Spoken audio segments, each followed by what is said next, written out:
Magandang umaga ng Lunes mga kaibigan, August 19, 2024. Update po tayo sa lagay ng ating panahon. Pero bago yan, please huwag po munang kalimutan mag-like and subscribe kung di ka pa nakasubscribe at pahit ng notification bell para notify at updated ka sa lagay ng ating panahon. Mga kaibigan, dalawang low pressure area po ang ating binabantayan ngayon na posibleng banta sa ating bansang Pilipinas.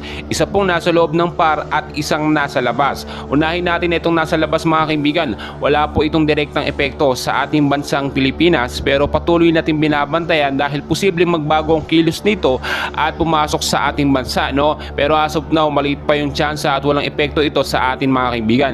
Samantalang ito naman pong nasa loob ng Philippine Area of Responsibility ay may estimated pong layo ngayon na 630 kilometers northeast of Itbayat, Batanes. Ito pong low pressure area na ito mga kaibigan ay yung LPA na binabantayan natin nung mga nakarang araw na lumabas po ng PAR.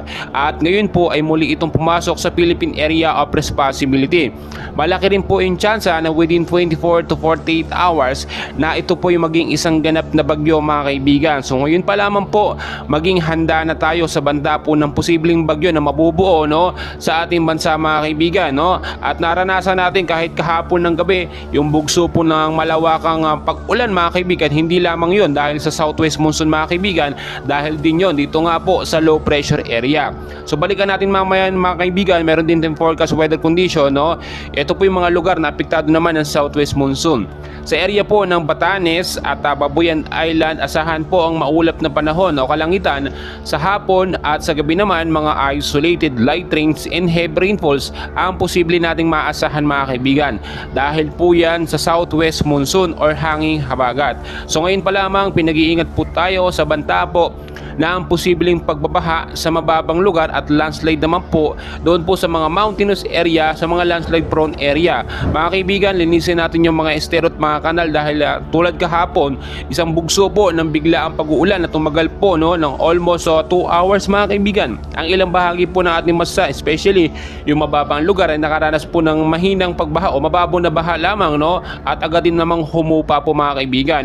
Sana nga ito nga pong bagyo o low pressure area natin binabantayan ay hindi po maging malakas pa kaibigan na bagyo in case po na mabuo.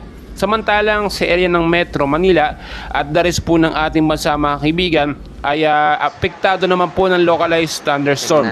So asahan po ang maulap na kalangitan sa may bandang hapon at sa gabi naman mahina hanggang sa malakas na pag-ulan ng ating aasahan. Dahil po yan sa localized thunderstorm mga kaibigan, yung bugso at bigla ang pag-ulan, nangyayari po yan mga kaibigan kahit wala pong bagyo. So balikan natin mga kaibigan, etong LPA po na nasa loob ng Philippine Area of Responsibility na apektado yung Itbayat, Batanes mga kaibigan. As of now, nasa 30 to 35 kilometers per hour yung lakas ng kanyang hangin. At masasabi natin ngayon, wala pa naman itong direktang epekto. Pero within 24 to 48 hours, posible po itong lumakas. Ayon na rin po yan sa pag-asa. So maging handa tayo mga kaibigan in case po na mabuo ito bilang isang bagyo sa ating bansa mga kaibigan, ay posibleng tawagin itong bagyong Dindo o kaya naman po bagyong Enteng mga kaibigan. Hindi po ito international din bagos ito po ay pangalan sa bagyo sa Pilipinas mga kaibigan. So maging handa tayo.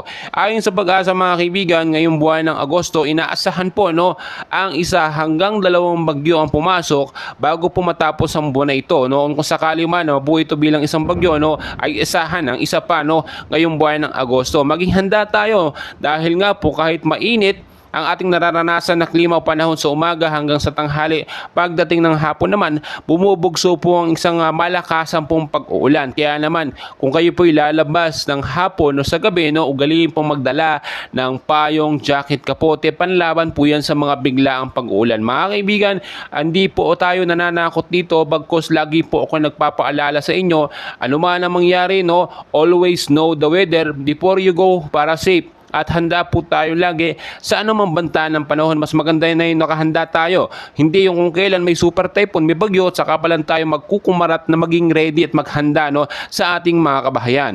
And please mga kaibigan, huwag kakalimutan mag-like and subscribe para ma-update ko kayo sa ating mga susunod